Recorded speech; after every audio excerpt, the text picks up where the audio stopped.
welcome to the 9 p.m. edition of the Urban Debate. Viewers, last week, Prime Minister Modi addressed the nation and made a big announcement for 20 lakh crore mega stimulus package that he said the government will bring to revive the economy, to bring relief to every single segment in this country. He said it's going to be the kind of help that amounts to 10% of India's GDP. And so the hopes were running high.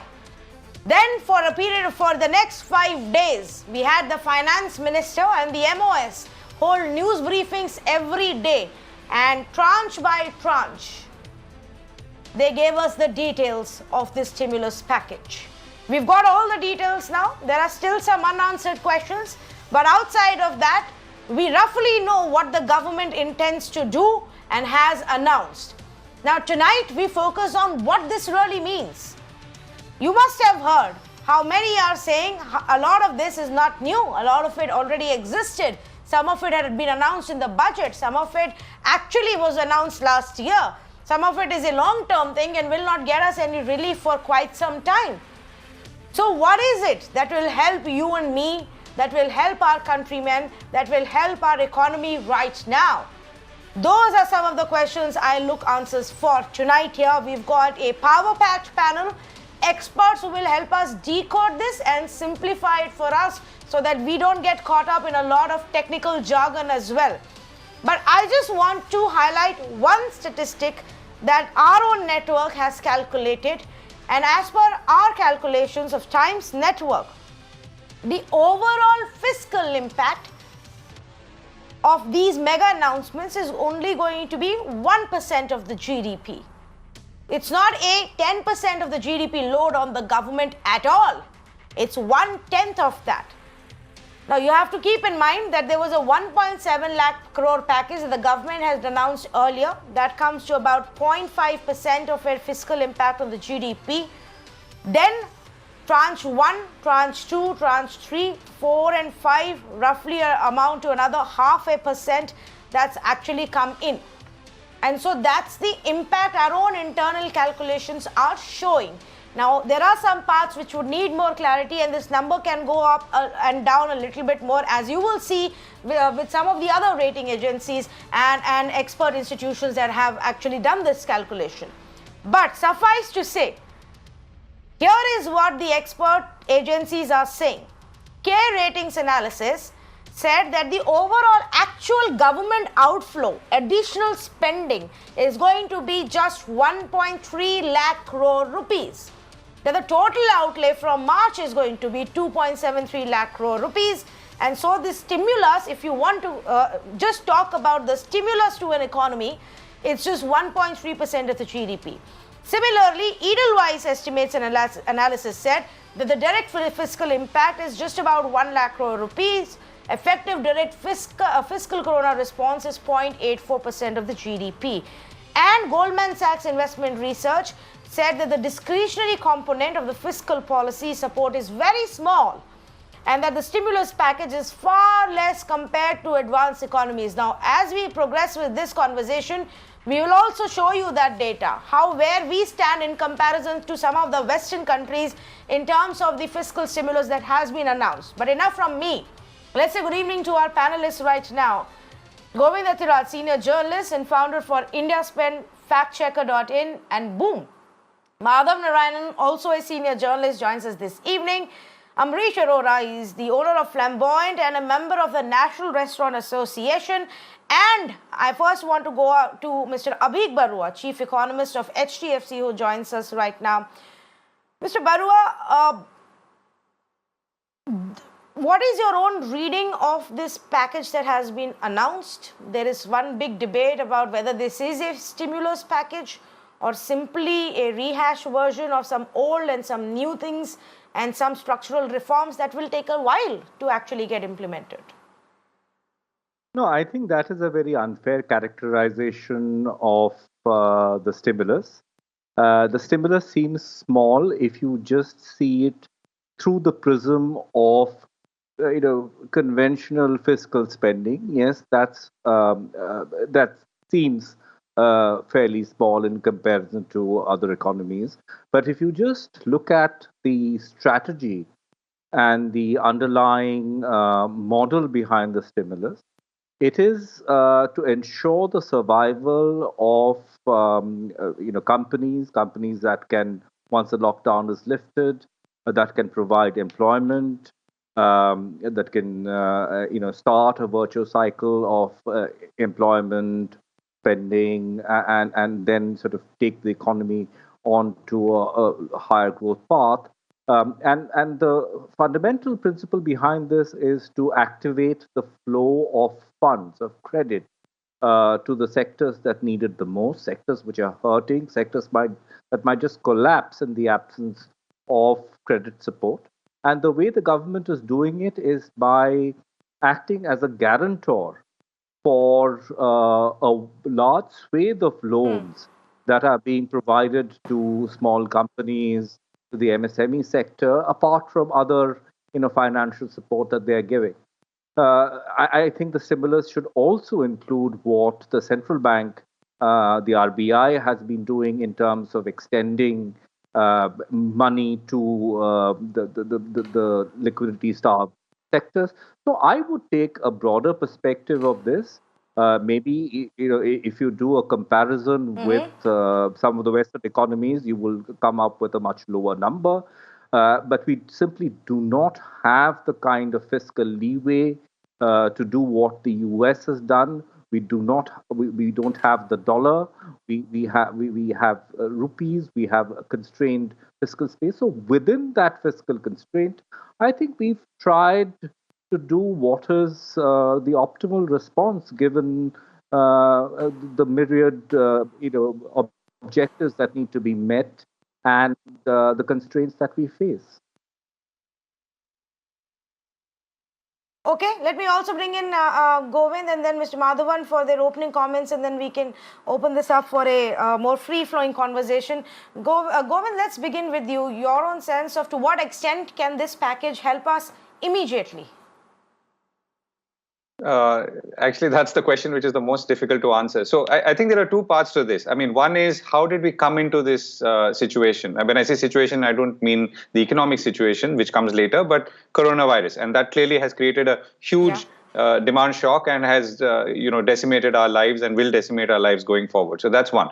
What was happening before that? I think it's very clear to anyone that we were in bad shape, and any business, if you take away the top maybe 25 or 50 companies in this country which are actively tracked on the stock markets, were not doing well or facing some problem or the other, and demand degrowth, including if you look at large sectors like automobiles where things were slowing down continuously. Exports were slowing down. So there was nothing which was good. On top of that, most businesses were facing pressure of some kind or the other. I mean, they were facing tax pressures, they were facing regulatory pressures at the central level, federal level, state level. Ease of doing business was not really ease of doing business, and so on. So that is how we came into this. Now, how we are looking at two kinds of solutions broadly. I mean, I'm not an economist, so I don't think it makes sense for me to dive deep into which tranche has delivered how and so on. But let's look at broadly. Broadly, there are loans to intermediaries, and there is some direct benefits that are being offered to people like farmers and women and so on and so forth.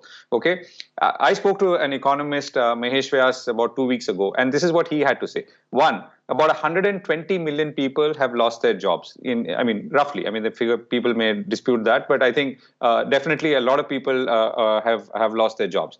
The second is that most of them have lost 2 months of income.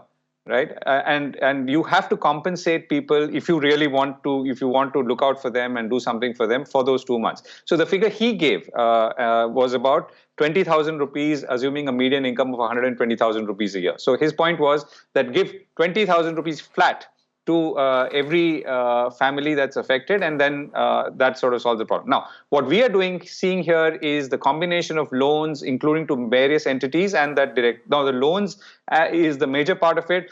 It'll go to businesses. And I'm not saying it's right or wrong. I'm saying it'll go to businesses. Maybe those businesses will get some liquidity into the system. Maybe they'll restart their factories. Maybe they'll be able to pay their salaries. Pay the salaries of the people who've left their jobs. I don't know. To me, it's the disintermediation now is too high. the impact is too far. At least I cannot visualize it. And to me, the impact would have been clearer, simpler, and more efficient if money was given directly to people.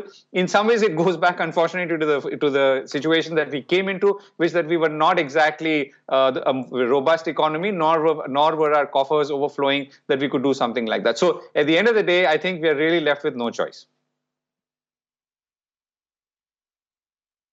Okay, but so there is a big debate about, whether the government should have gone the route it did, or the government should have found other ways, like Govind suggested and many others have, of the point of directly giving in that money. Mr. Madhavan, where do you stand on that conversation? Should the government have explored that option of directly putting money in the hands of people and then letting them decide where to take it from there?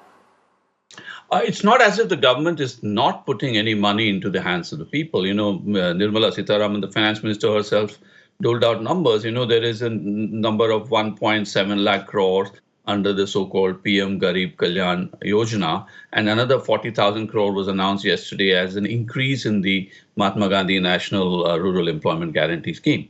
Yeah. If you add this up, it comes to around 2.1 lakh crores, which is roughly, again, 1% of the GDP. So you can roughly say 1% of the GDP is being put into the hands of the poor people. But if you consider the demographic reality, aside from the fact that Govindraj mentioned 120 million people are facing unemployment, the informal sector what's called the internal migrants of India, according to the census, is around 450 million people. And informal sector employees, according to another calculation, very interestingly coincides, that's also at 450 million. We have some doubt on data, but even if we were to conservatively estimate these migrant workers or informal sector workers at 300 million, there's still a lot of money, a lot of people.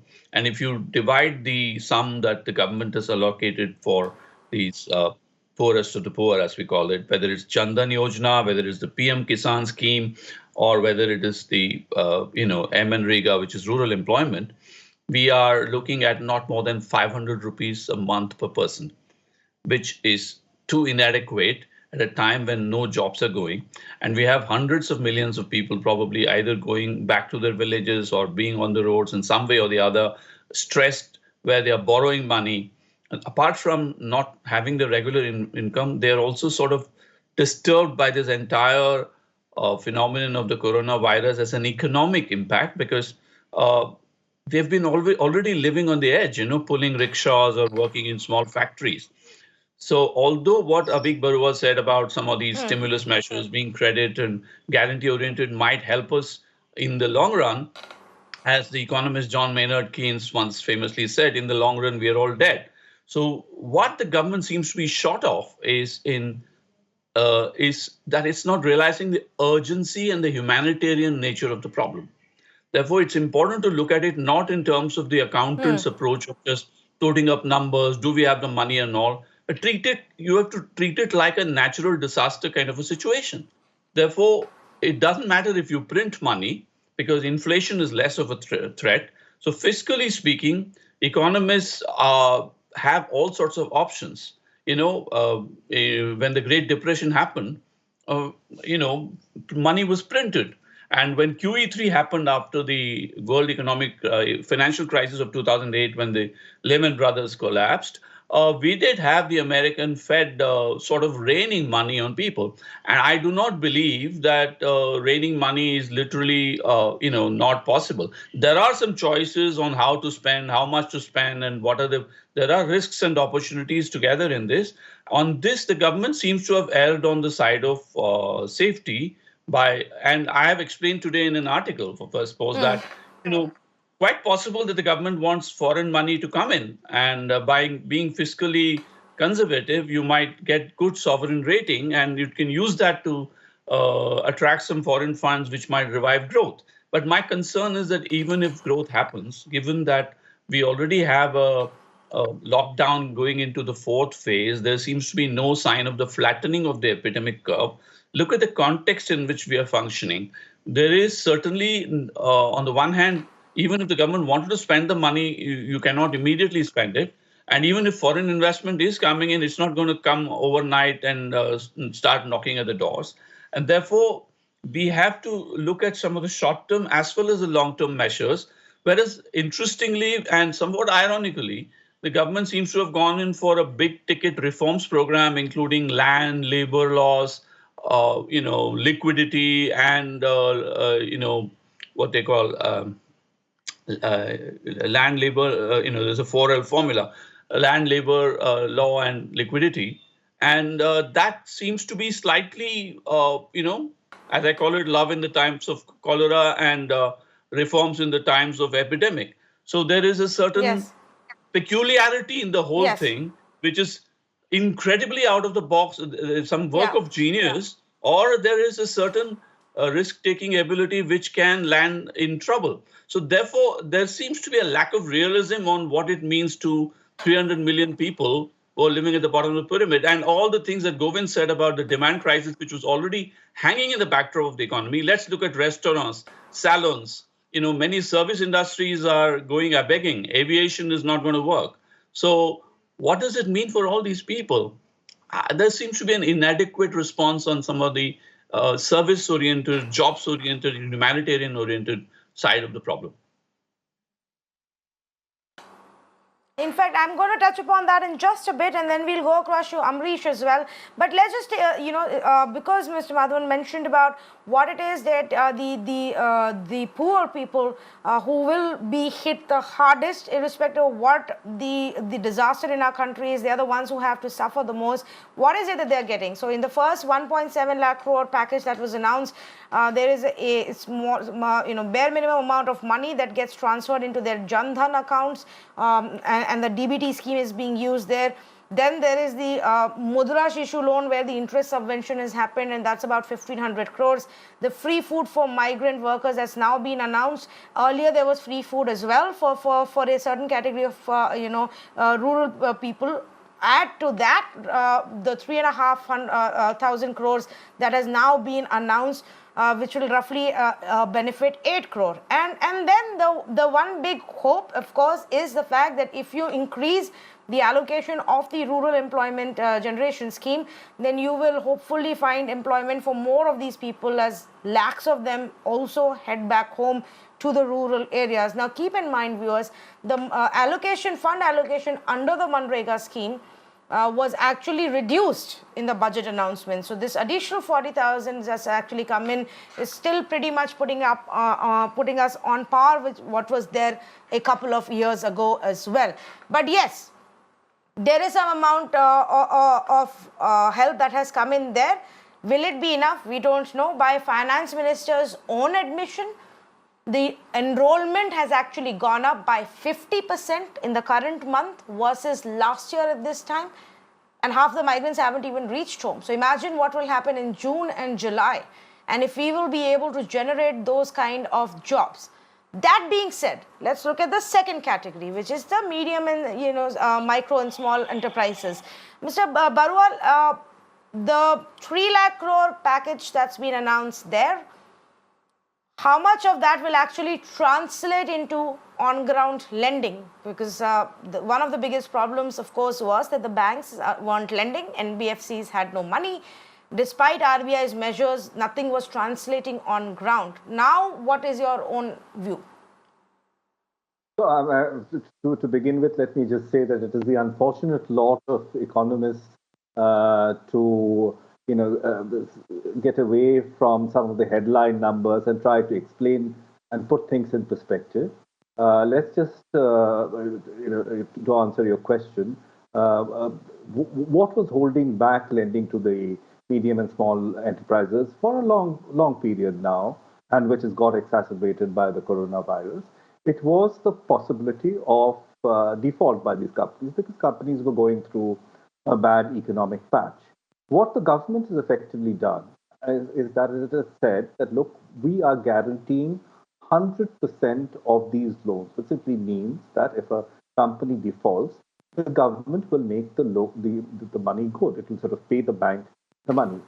And consequently, banks have now, if some basic structures are put in place, and that can be done in the very near term, not in the long term when we are all dead, but in the short term, I think there can be a large amount of credit flow from the banks to companies who are in dire need of credit.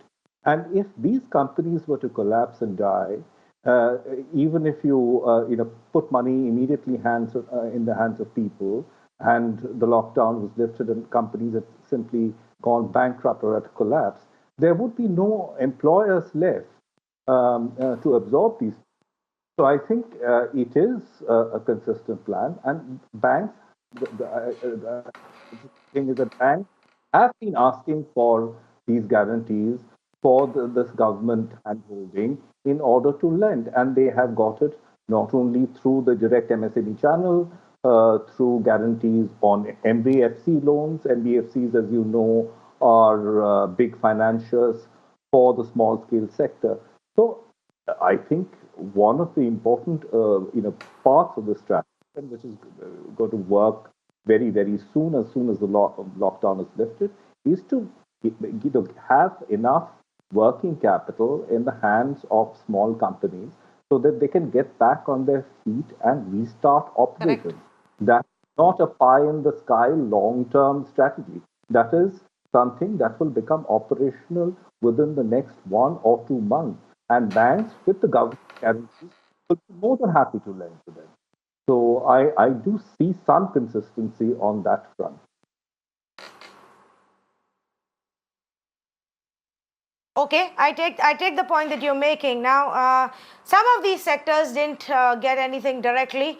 Aviation, hospitality, services are sectors that seem a lot more disappointed than some of the other segments. And I actually have with me on this show Mr. Amrish Arora, representing the Restaurants Association. Mr. Arora, what is it that you were expecting the government should have announced to help your industry?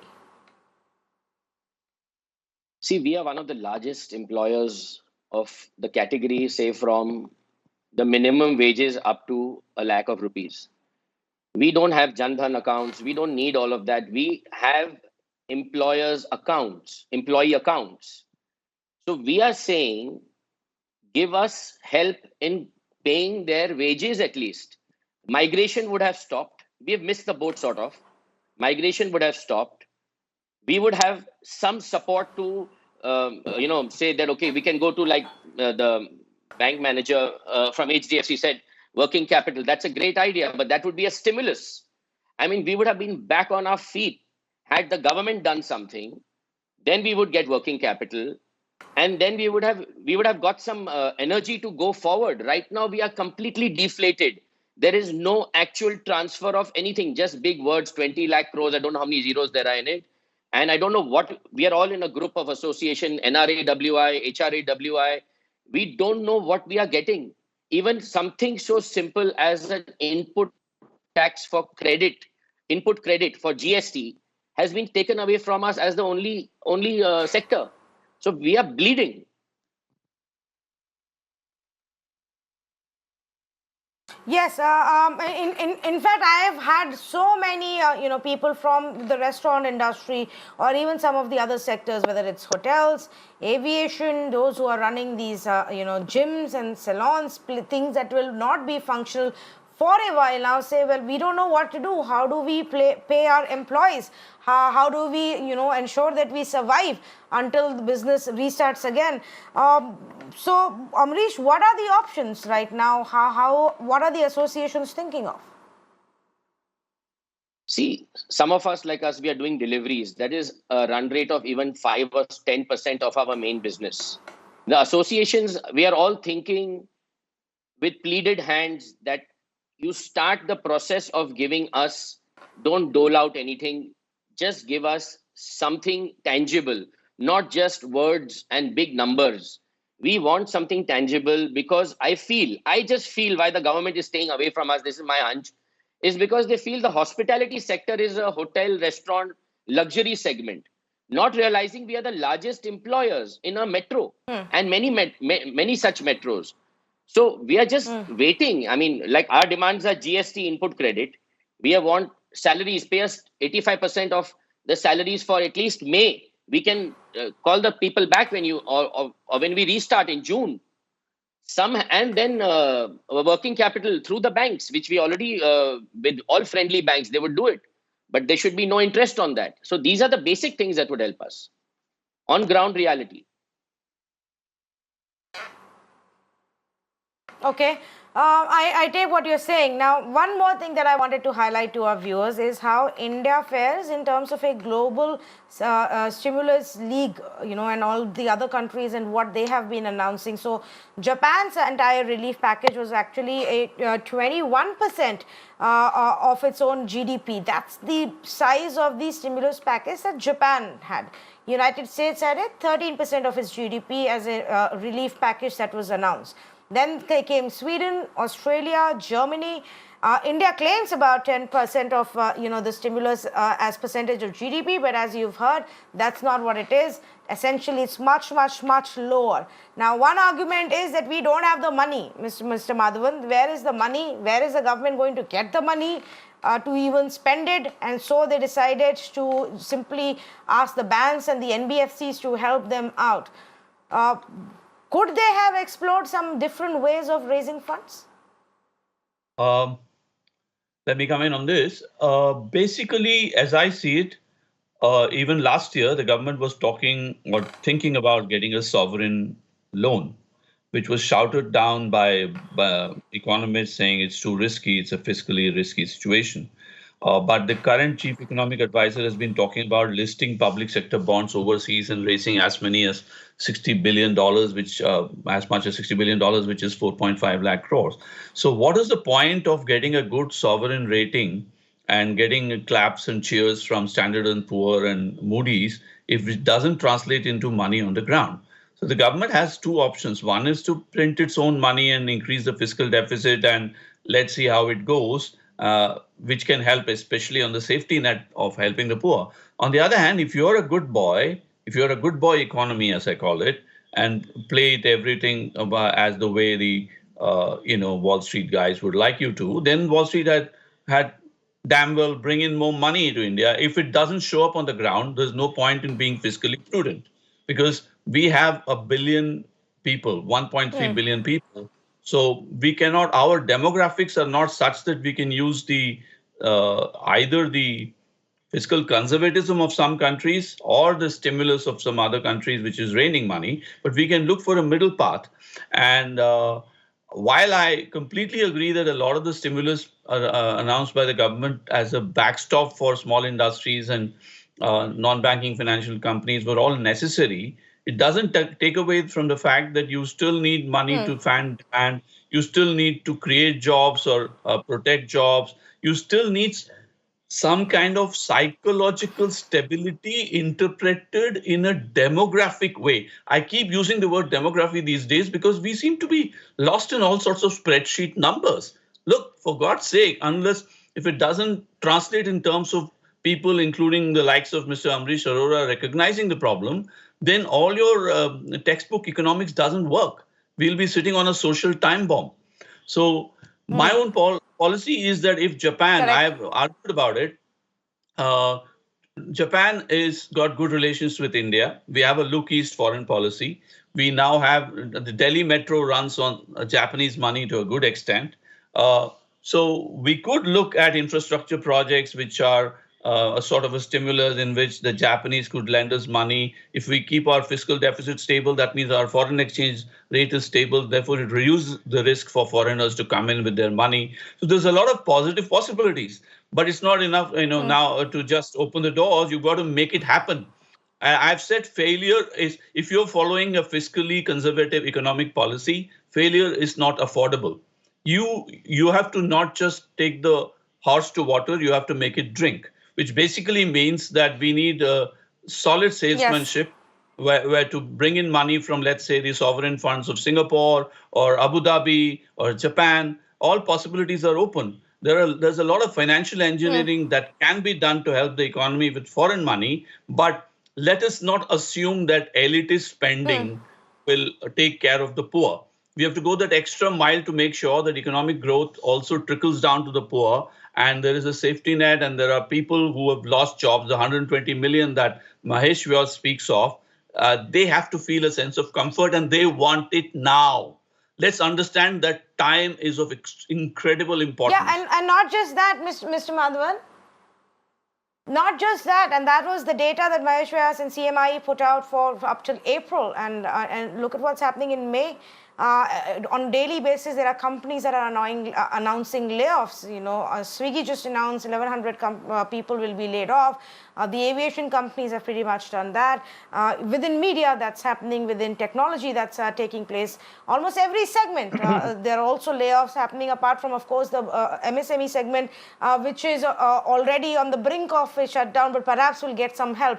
But Govind, do you believe that this can't be it? There will be more that will be needed by the government in the coming months, especially on the unemployment front?